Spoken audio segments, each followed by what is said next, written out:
It's time for the best coverage of the top stories in sports. The Sports Wrap with Jason Page starts now. And it does on a Thursday. Good to have you with us. Thank you, Chad Erickson. Got a busy show on this Thursday, the penultimate day of the work week.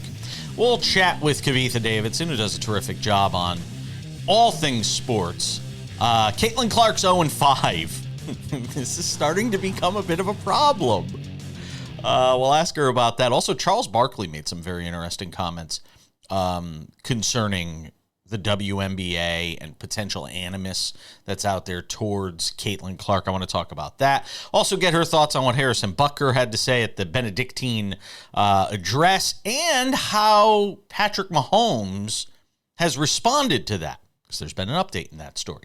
We'll get to all of that. Daniel Kaplan will drop by. We'll get some thoughts with him on the media madness that is taking place these days. A lot of interesting stories involving how sports and media is being consumed and media rights deals. We'll get into all of that. But first, we say hello to our good friend Sam Yarnell as we talk about Dallas and Minnesota. Game 1 last night. Boy, I'll tell you, couple of bangers, Sam Yarnell, as you like to say, when it comes to game ones in these Eastern and Western Conference finals, and no exception last night between the Mavericks and the Timberwolves in Minneapolis, with Dallas, rallying at times down in this game. I got them when they were down one, by the way, on the live bet last night at like plus 125 with like 5 or 6 minutes left in the fourth quarter. Winner, winner, chicken dinner. And here's my take on it. Having watched that game and really ingested what I was watching, Kyrie, basketball IQ, and I want to come back to that for a second because I think it's really important to discuss. Luka, shot making ability. Take those two guys, a guy like Jason Kidd, who has been through all of the battles with some of the very best to ever play this game. It spells even more to me before the series did, when I thought the Mavericks would win the series.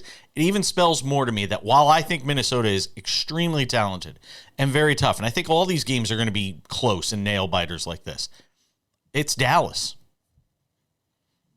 Yeah, this was kind of the game that was where you kind of realized. I mean, this is the game that Dallas needed, right? It felt like they didn't get this game all postseason, and they finally get it when it matters the most. You finally get the 63 combined from Luka and Kyrie, and the team just kind of looked whole in this game. They dominated a Timberwolves defense, Jason, that we've seen be the driving force for this team all the way to get to the Western Conference Finals. It was truly impressive from the Dallas Mavericks, and I'm kind of regretting selling myself on the Minnesota Timberwolves before this series started. But you never know. They come off of the Game 7. Obviously, we know the historic trends with a Game 7 into a Game 1. It's very hard to win that Game 1 in the following series. So maybe they'll bounce back. I do think this series is going to be very long. That is one thing I took away from last night. These teams are going to play a lot of very close games, and it's going to come down to the wire just about every time. Yeah, I agree with that. And Kyrie had, I think, 24 in the first half. He only had 4 in the second half.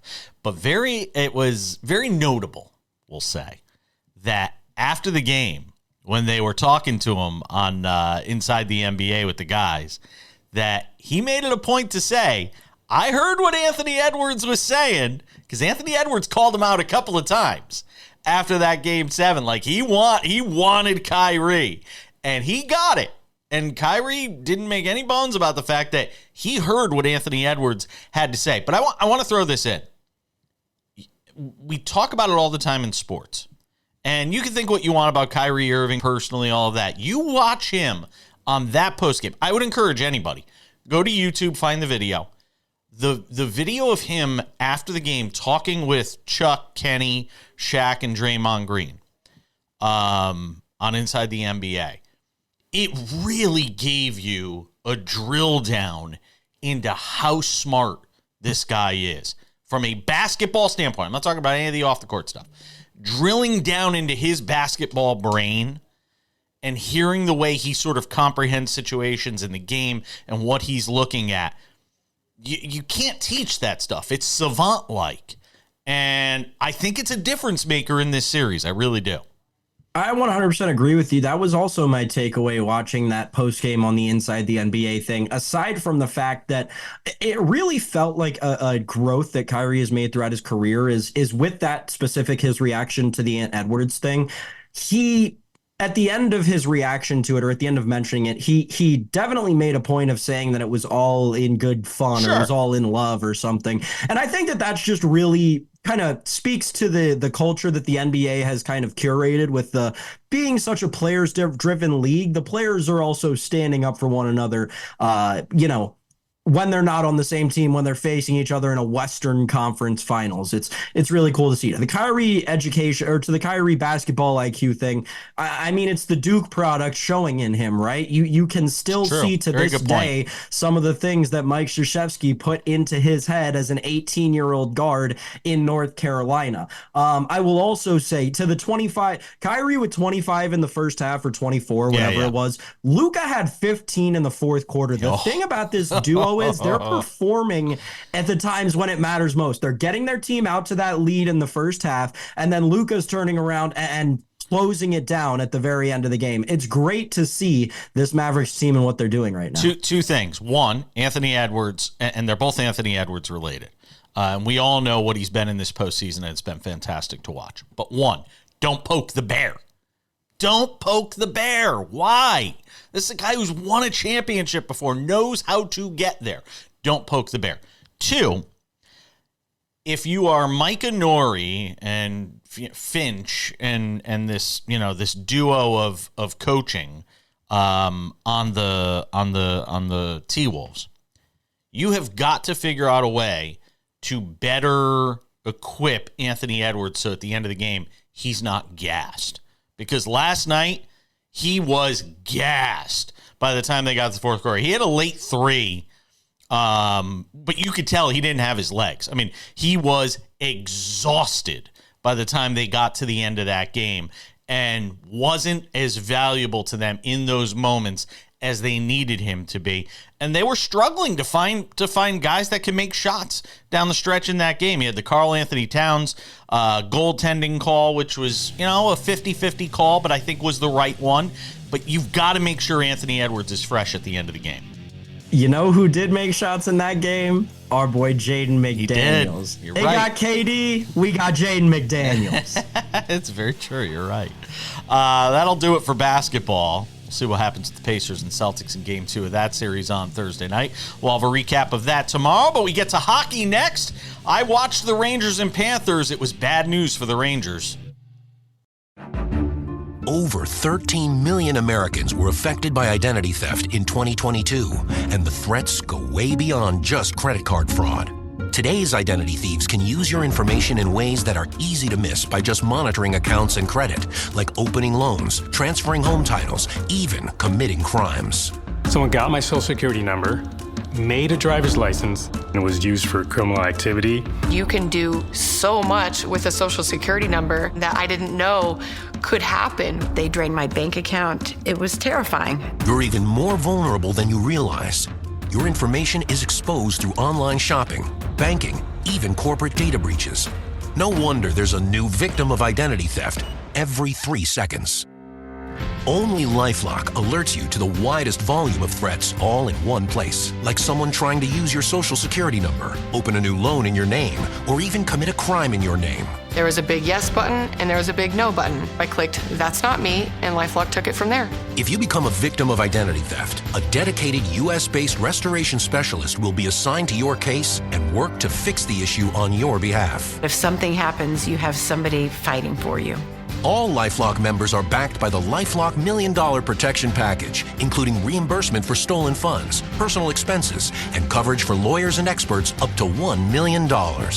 It can be dangerously easy to steal your identity. With LifeLock, it's easy to help protect yourself. I will be with LifeLock forever. Join the millions of people already protected by LifeLock. And for a limited time, save 25% on your first year with promo code 25TV. All plans include a 60-day money-back guarantee. Call 800-710-7531. Or visit lifelock.com/25TV to save 25% on your first year of identity theft protection. Enroll now. Attention families with a loved one in a nursing home. If your loved one has suffered from bed sores, falls, broken bones, dehydration, or even death, you may be entitled to a substantial settlement. If you have a loved one who is injured in a nursing home, we will find out what happened. State violations are found against nursing homes every day. You have a limited time to file your claim, so don't wait. Call 800-398-5999 and speak with one of our attorneys. The call is confidential and free.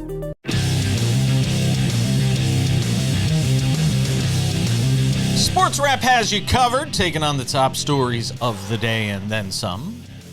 Kavitha Davidson drops by. Sports Emmy Award winner Kavitha Davidson stops by in 10 minutes. Talk about some of the top stories in sports with her, including the fact that Caitlin Clark is now 0-5. 0-5. She's on pace to go 0-40. Winless.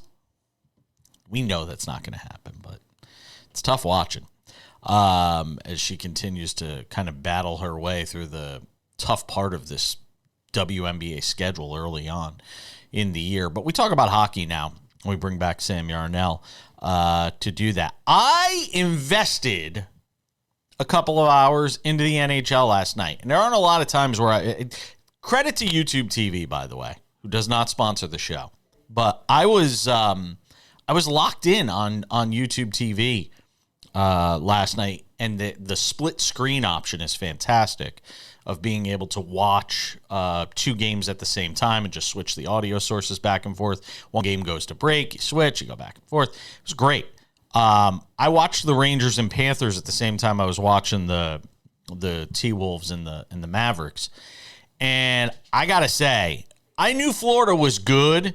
I didn't know they were this good. I didn't know their defense was this good. My goodness. I mean, they shut down the Rangers. Not that the Rangers are some high-powered offense. They never have been. I think they said 25 times this year they scored 3 goals or less, something like that, during the regular season. So we know this is not a high-powered Rangers offense. That being said, there has to be some concern because when Florida gets a lead, it almost reminds me of the Devils from, 12 and 13 years ago, where they just choke it off, and that's it. Not neutral zone trap choke it off, but they really kind of cut it off, and you just can't get anything going.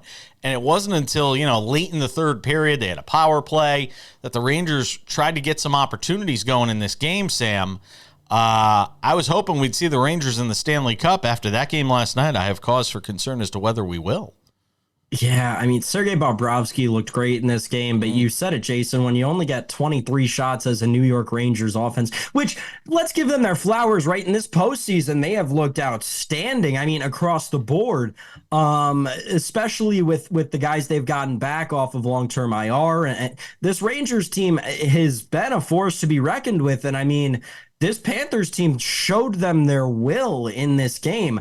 The defense suffocated them. Like I said, Bobrovsky only having to make 23 saves is a huge key in this game. Not to discredit the shutout, because any postseason shutout is one that should be respected and Sure. reliced for sure. He made some big saves in that. When that was a 1-0 game, he made some big stops.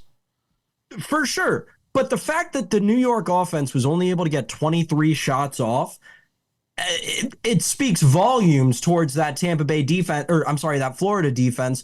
And also, Jason, every single time we talk about the Florida Panthers on this show, or at least I should say every single time I have brought up the Florida Panthers for the last 2 weeks on this show, we always mention Sam Bennett's name. Another goal again last night. I mean, the guy just flies around out there, and he's having a postseason to be absolutely remembered. Sam Bennett is one of the better players on that Florida Panthers teams, and needs to start getting the respect he deserves around the league.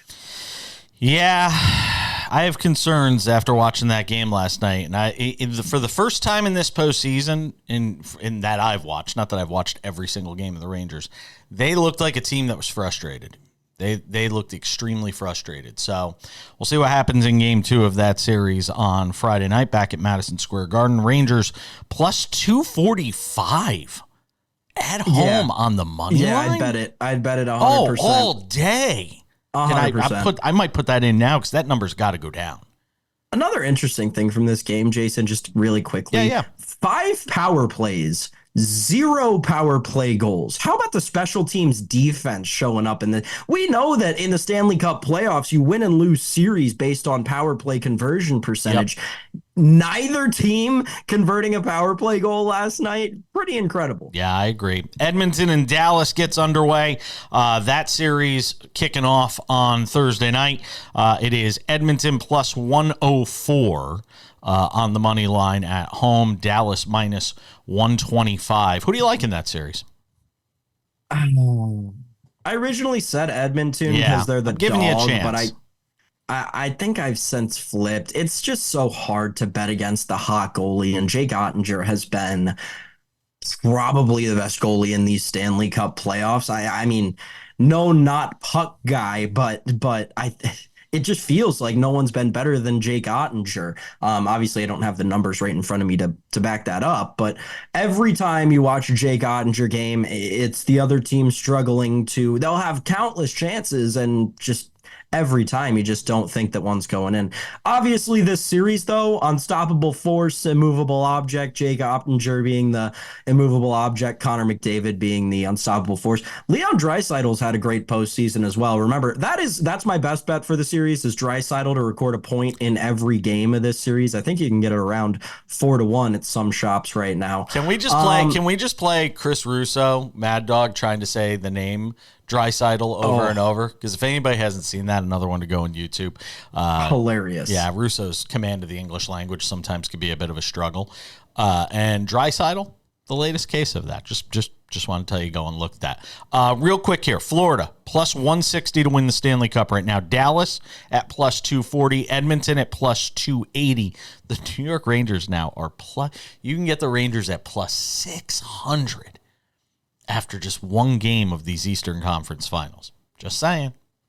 Plus that. Yeah, plus it feels 600. like that's the only play, right? Right. It absolutely feels like it's the only play. For hypothetical matchups in the Stanley Cup Final, Florida and Dallas right now is the top pick, plus 135 for those two to be the matchup. Panthers-Oilers plus 165. The Rangers and Stars plus 500, Rangers Oilers plus 550. I would play the Rangers and Stars just to have a little fun. Why not? I like that. It feels like that would be, but exactas, everyone knows exactas are impossible to hit. So not impossible. They wouldn't be there if they were impossible. How many points is Connor McDavid scoring in this series, Jason? That's one that I keep coming back to, and I haven't been able to find his series long points prop on this series. This is a guy who had 100 apples during the regular so far this season. I think if I'm setting a line, it's 3.5, 4.5, because 5.5 maybe. There are some juicy Connor McDavid bets. Go and check them out. We're coming back.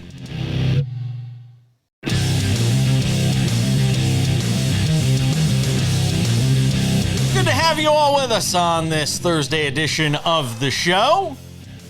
Daniel Kaplan still to come in about 20 minutes. Does a great job on sports media and business. We'll get his thoughts on the media madness going on right now. Still some odds and ends to talk about as well. But I invite in our friend Kavitha Davidson to hang out with us. Author, writer, and Sports Emmy Award winner. Congratulations to you, Kavitha, part of the team at Real Sports that just claimed a Sports Emmy. I know on some level it had to be bittersweet. It was extremely bittersweet, and it obviously wasn't our first, but it was our last. But it's always really nice to be recognized. Honestly, people who say awards don't matter are absolutely lying. It was really nice to go up there. Usually when the show wins or when a segment wins, we send the producer because they honestly do all of the work. But for the show's win at the end of the night, the whole team got to go up on stage, and it was beautiful but sad. Yeah. And I'm very grateful for my time there. Nah, I can imagine though it has to be difficult. When you think about all that you guys were able to accomplish there, and Real Sports is just epic in the overall pantheon of sports media and coverage of sports, and it will be missed. So I want to talk to you about a few things. I want to start with Caitlin Clark, which is the obvious right now, which I plan to talk about in the show, so I was glad we had you on anyway. They're 0-5. We've got 36 primetime national streaming, her under the spotlight 36 times. If 25 of those are losses, let's just say, if 25 of those wind up being losses, is it problematic for the WNBA? I don't think it is. And here's the thing. I actually wrote a column about this for MSNBC.com. First of all, the Indiana Fever haven't made the playoffs since 2016, I believe. They had the first pick in the draft last year as well, and Rookie of the Year in Aaliyah Boston. You don't rebuild a team with two players, right? That's just not how this works. So Caitlin Clark was never going to join this team and then suddenly turn them into a contender. I think that was unrealistic. But hold on a second. Because you and I both know, you watch ESPN as much as I do, I think. We know there were a lot of those smart WNBA analysts who said this was going to be a playoff team. And at 0-5 right now, this does not look like a playoff team. Well, that's absolutely true. And, it's not a long season because it's still the WNBA and they're still trying to expand. But, she also hasn't had the most favorable matchups to start her career. In facing the Connecticut Sun and the Liberty twice, these are two of the three top defenses in the league already, right? So that was already going to be a difficult matchup. But everyone said this. Diana Taurasi said this. Cheryl Swoop said this, and they didn't say it in a way that kind of some in the media categorized it as beef. They just said very much as a statement of fact, this is going to be, she's in the pros. This is not college. There will be growing pains, and there always are. I think that people forget. Like Victor Wembanyama looked terrible in summer league last year. He's Rookie of the Year this year. Became the first rookie to be in all NBA defense, right? But the WNBA has specific challenges, right? First of all, because there are only 12 teams right now, rosters are way more stacked. There's coaches are just able to play to scouting reports off the bat, but that also means that adjustments have to be made in season. It's also a much shorter preseason and training camp, right? Like the draft was a month ago.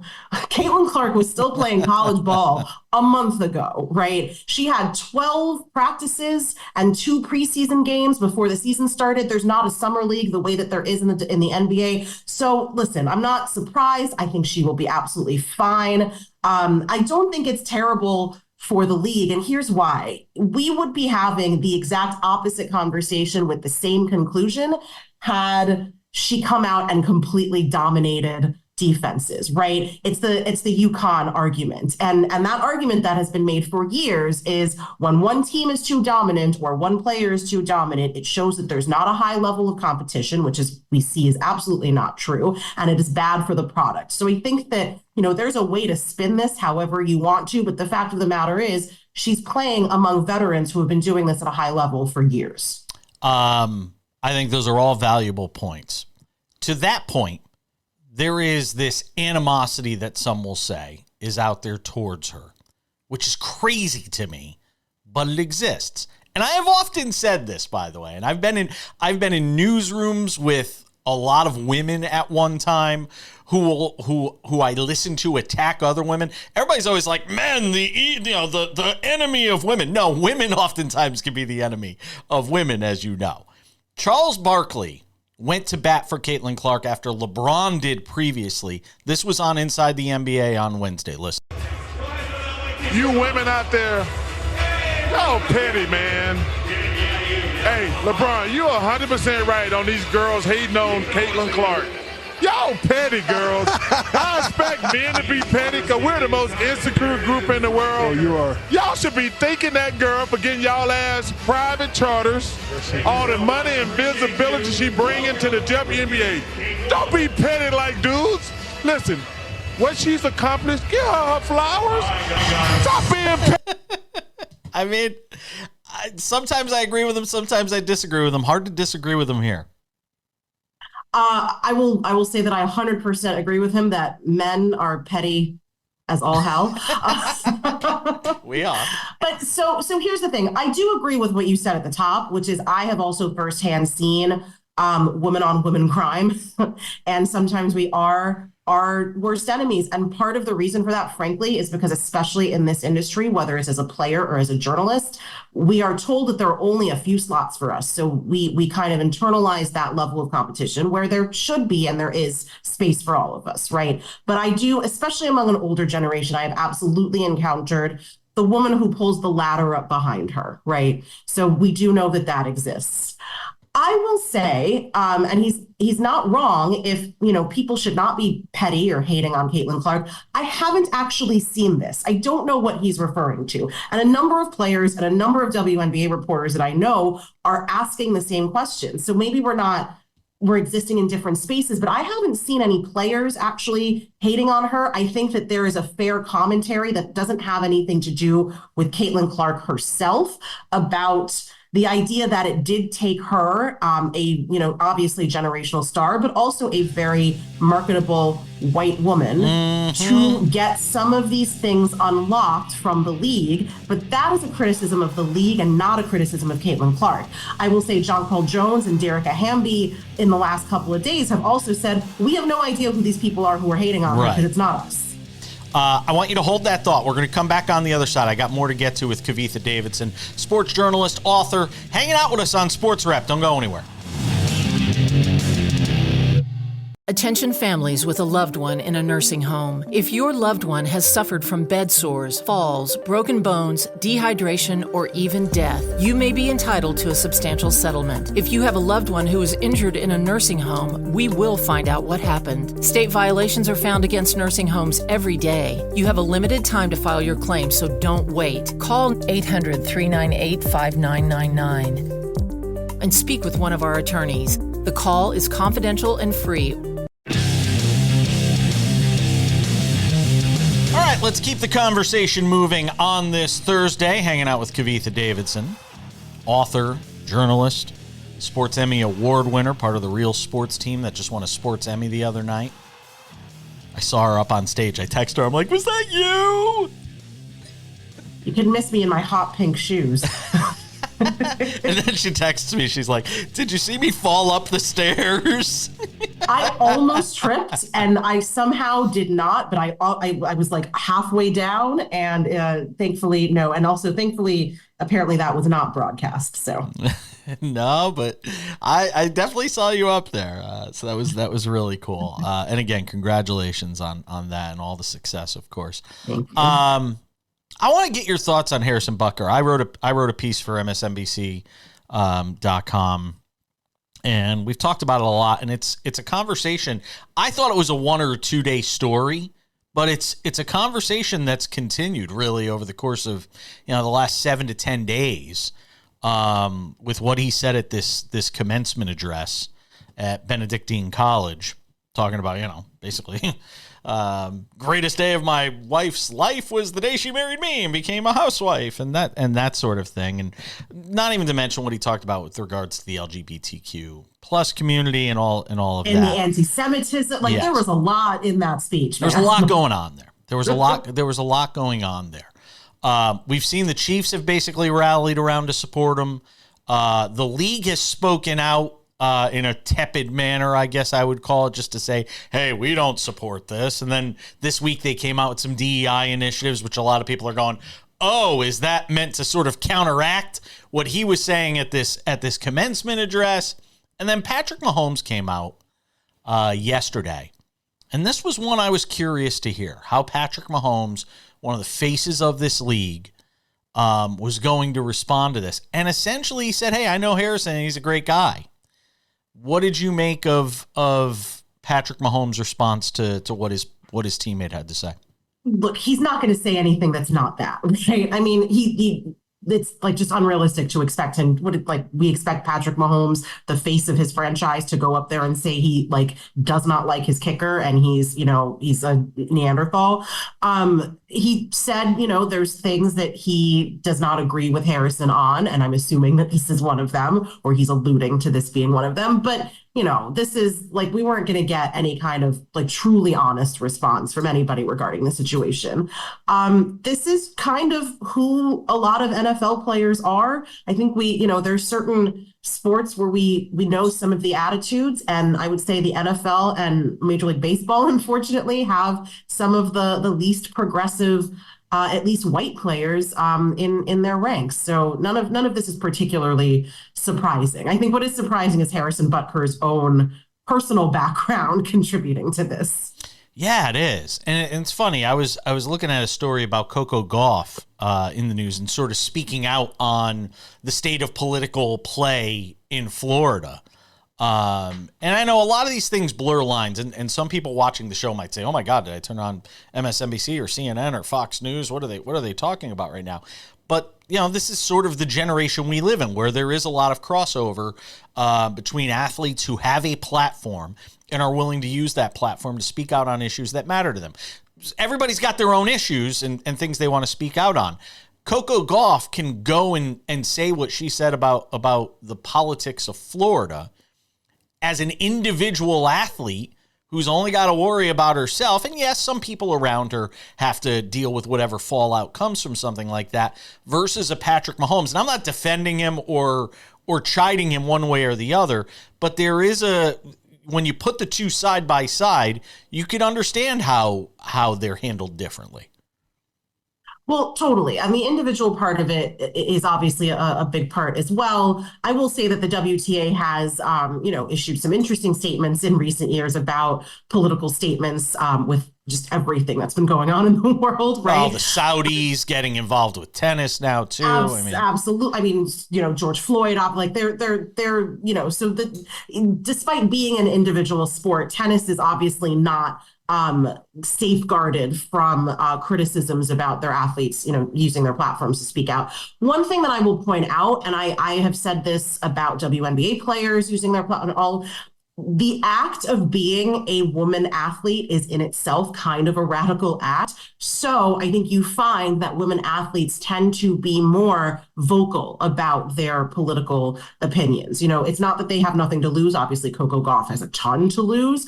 But she's already kind of putting herself out there just by being on the court. So she is more beholden than I think a lot of, especially entrenched male athletes might be, especially in a league like the NFL, right? Where protecting the shield is, half of the duty there. I think an athlete like Coco Gauff is more emboldened and empowered to speak about her political beliefs. Yeah, I was talking about this with Patrick McEnroe on the show yesterday, and we actually talked about it off air for a conversation that'll air on our Memorial Day show, where we were talking about the WTA and Martina Navratilova and Chrissy Evert coming out and speaking out against sort of the Saudi involvement in tennis now and the influence in that regard. It is really fascinating. We are in such an interesting place right now, and I hate to use the word interesting because it's my crutch word, but we really are in such an interesting place in sports now with the influence of money and media, which we're going to talk about with Daniel Kaplan in a few minutes. And I only got about 25 seconds left for you to comment on it, but we are in a fascinating place right now. Yeah, we are. But, I'll always point out, especially when, I've written this column for ESPN and for Bloomberg, sports have always been political. Athletes have always, in some capacity, been able to use their platforms. There's obviously more of a reach now with social media. But, it's always been, sports have always been a forum to litigate these issues. It always, and it makes what Muhammad Ali and Jim Brown did a zillion years ago all that much more amazing. Kavitha Davidson. Carlos and, yeah. I appreciate it. We'll talk soon. Thanks.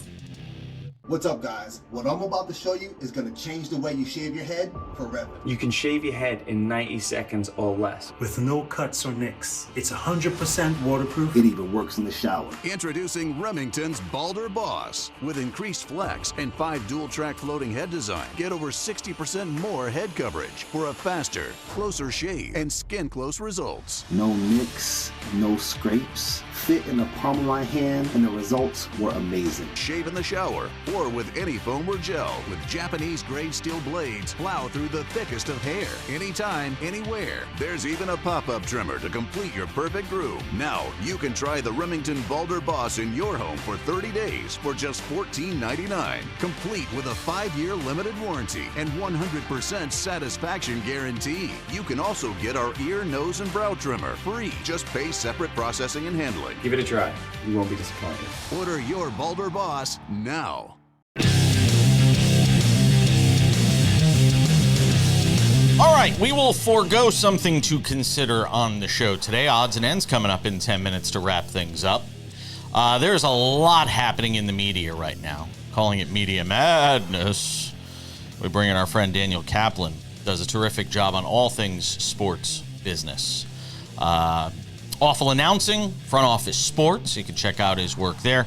Hangs out with us on the program today. All right, Daniel, start with the big news. I woke up to it yesterday, and look, it's not a huge shock. Wall Street Journal kind of had it a couple weeks back about this idea of NBC and Prime Video, Amazon Prime Video, getting in on the NBA deal. It sounds like they have, with TNT giving up the rights at the end of next season. And NBC and Prime Video coming in. NBC reportedly will launch a Sunday night primetime game that will be on after the football season ends. What do you make of NBC getting back in the game? We'll get to Prime Video in a second. Well, a few thoughts. First, to be cautious, this is not confirmed. It's expected, but not confirmed. It's largely seen that the incumbent rights holder, Discovery Time Warner, does not have the financial resources. This is TNT, TBS, that does Inside the NBA and the postseason and regular season.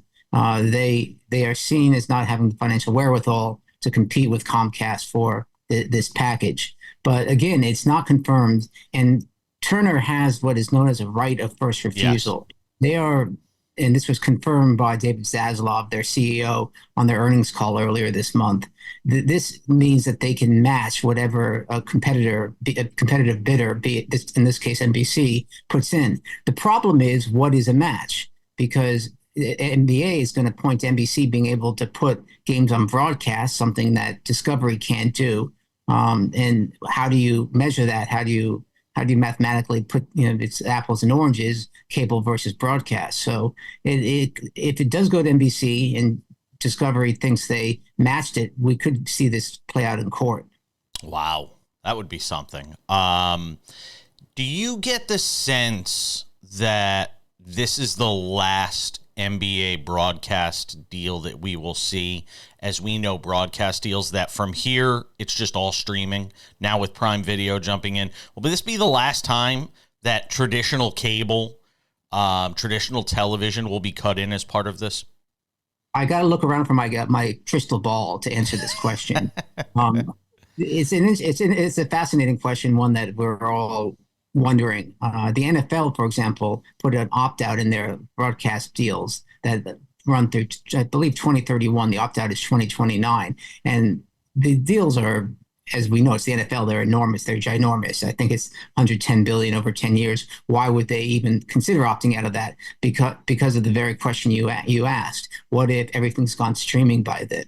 I don't believe everything will be streaming. There's still the cable bundle has been predicted to be to die in a year now. There's still 50 to 60 million homes in the traditional cable bundle.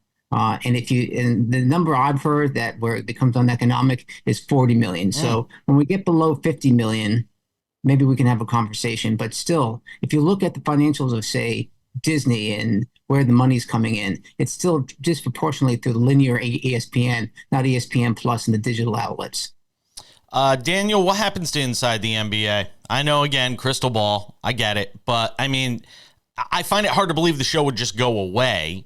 But I also look at a guy like Ernie Johnson, who's a TNT lifer, saying, I'm not leaving. That's what he says. And if he doesn't leave, there is no Inside the NBA. He's the glue that holds that show together. You probably could get Shaq and Barkley and Kenny Smith, but if you don't get Ernie, I don't. You could get someone else, but I don't see it as the same show. I mean, at the end of the day, if you have Barkley on a show doing basketball, that's going to be pretty good. It just won't be the same as Inside the NBA. Give me a thought on ESPN sort of subleasing college football to TNT. Is this TNT saying, hey, we got to get in the game on something else? Does this have to do with anything with this deal with Warner Sports and TNT and Fox Sports all sort of coming together for whatever this streaming platform is going to be? How and why did this all come about? Well, I mean, Disney, the parent company of ESPN, is under tremendous shareholder pressure to improve earnings. They just fought off a shareholder rebellion. Bob Iger was patting himself on the back on that recently. So they've committed a boatload of money to get the college football expanded playoffs. And this was not unsurprising that they sublicensed some of the games to a third party. They were given that right in the contract with the college football playoffs. And this is really a cost thing for ESPN. They need to make financial sense, and sublicensing it out to TNT, Turner. That's a way of doing it. If you're TNT, Turner, and you're about to lose the NBA, or probably lose the NBA, this will at least get you back into the big time sports picture. What's going on with Bally Sports right now? Because it kind of feels like it's all over the place. I know the Comcast deal has fallen through right now. They can't come to an agreement with them, so they're not on Comcast. You've got them striking a deal to remain with Fubo. I mean, is this thing going to survive?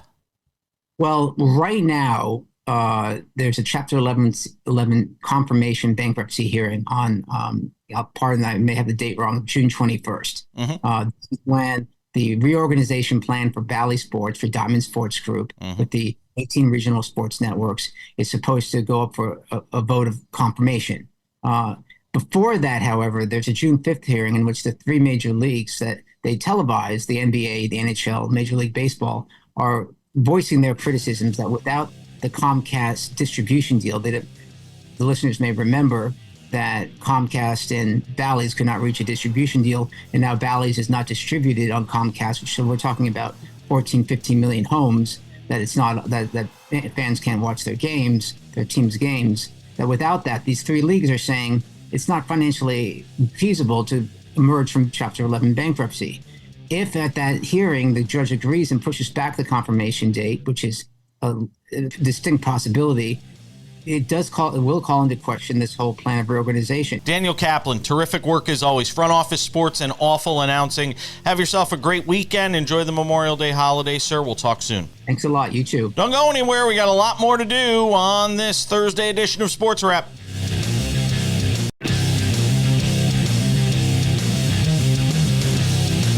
All right, just about time to say goodbye on this Thursday. Before we do, a reminder, check out the vodcast, Sports Wrap with Jason Page. That version available every afternoon. Just go over to wherever you get your podcasts or vodcasts. That would be Spotify, Google Play, Apple Podcasts, TuneIn, iHeartRadio, you name it. We are on all of them. Time for some odds and ends. Odds and ends, Sam Yarnell. The end for J.B. Bickerstaff. Yep. Fired today on this Thursday by the Cleveland Cavaliers. We knew it was a possibility. The organization liked him, but apparently not enough to keep him. And now we'll have to see what all of this means, obviously, for the future of Donovan Mitchell. And as a result, really the future of the Cleveland Cavaliers. Because as Donovan Mitchell's future goes, so does the immediate future of this Cavaliers franchise. You'd think that this means that Donovan's going to stay, though. That was my immediate reaction. Now Donovan stays. They give him a big contract. They make him the face of the franchise. They bring in whatever coach he wants, and we get LaDonovan Mitchell. It makes a lot of sense to me. I think it makes a lot of sense to Cleveland, too. They've had this before. They'll try to do it again with someone who has significantly less talent. But that's neither here nor there when you're comparing someone to the greatest basketball player of all time. That's right. I said it. Donovan's going to stay. I don't expect him to be leaving now. I'd be surprised if Donovan Mitchell left, given the opportunity that he now has within the Cleveland Cavaliers to be the face of a franchise and build around himself rather than go somewhere else and where he's probably going to just try to compete for a championship under someone else's wing. And if he is staying, obviously he'll have some say in who that next head coach is. We gave Josh Allen some love yesterday on the show. It was his birthday. I thought I was being nice. I was giving you a bouquet for your favorite NFL quarterback. And then he has to go out yesterday on his birthday with OTAs in progress. And somebody at the end of the presser, the very end of his presser, decided to ask him about this whole thing going on with Austin Rivers right now, with guys talking about NBA players that could play in the NFL or NFL players that could play in the NBA. Somebody asked Josh Allen if he thought he could play in the NBA and not just be at the end of the bench, but actually play in the NBA. Here was his answer. I'll tell you what. No, expand. I don't listen. I think there's guys on both sides that have the ability to. I'm not talking about sit at the end of the bench. I mean play. I think I can give some good minutes. And 3-and-D guy, like I'm gonna bust my tail on defense and chuck up a shot or two and pray that it goes in. But I'm gonna box out and go get some rebounds. I think I have the tools to do that. But I can give you a good 6-7 minutes off the bench. I think so. Go Bills. The end of sanity, apparently. Can guys just stop doing that? And I know he's being tongue-in-cheek and having fun. He had a big smile on his face. By the way, he's a very good-looking guy. He's if you want a face of your franchise, Josh Allen's that guy that you want. And I mean literally face of your franchise, the guy that you want. But, my God, can we stop with this whole thing of guys that can play and, are there a few guys in the NBA that I think can play in the NFL? Tight ends. I've always thought about LeBron as a tight end, that sort of thing. Absolutely. But can we stop with this whole narrative now that guys can just cross over and do this and show some respect to how hard it is to play in some of these leagues? I mean, top level D1 guys can't make it in the NBA. JJ Redick, 6'4", 200 pounds. Mm-hmm. 3-and-D guy, gave you about 6-7 good minutes a game. Actually, I take that back. JJ Redick gave you like 15, 20. Josh Allen, 6'5", 235. Mm-hmm. I think Josh Allen in one NBA game could give you 6 to 7 good minutes. Now, after that one game, the whole league would figure him out and he'd get picked apart in a minute. But with a couple of months of training, this is a kid who played basketball in Fireball in California, a notoriously good basketball state. Mm-hmm.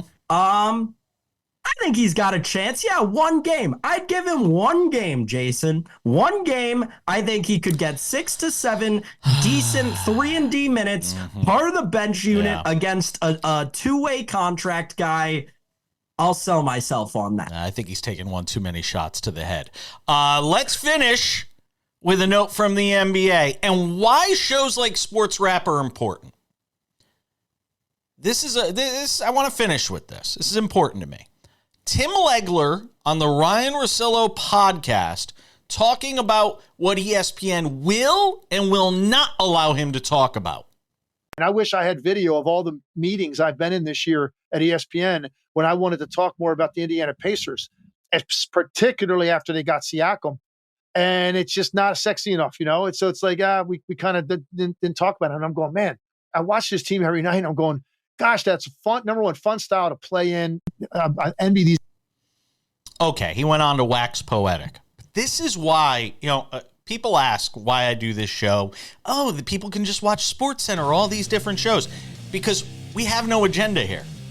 We have no agenda. I don't have to placate anybody. I don't have to. I'll talk about whatever matters. If that's the Pacers, then it's the Pacers. If it's LeBron, then it's LeBron. If it's the Knicks, it's the Knicks. If it's the T-Wolves, it's the T-Wolves. We talk about all of it. We have no agendas here. That's how we wrap up the show today. Thank you to Sam Yarnell. Always appreciate it, my friend. Thanks, Kavitha Davidson and Daniel Kaplan. We'll see you all back here on Friday.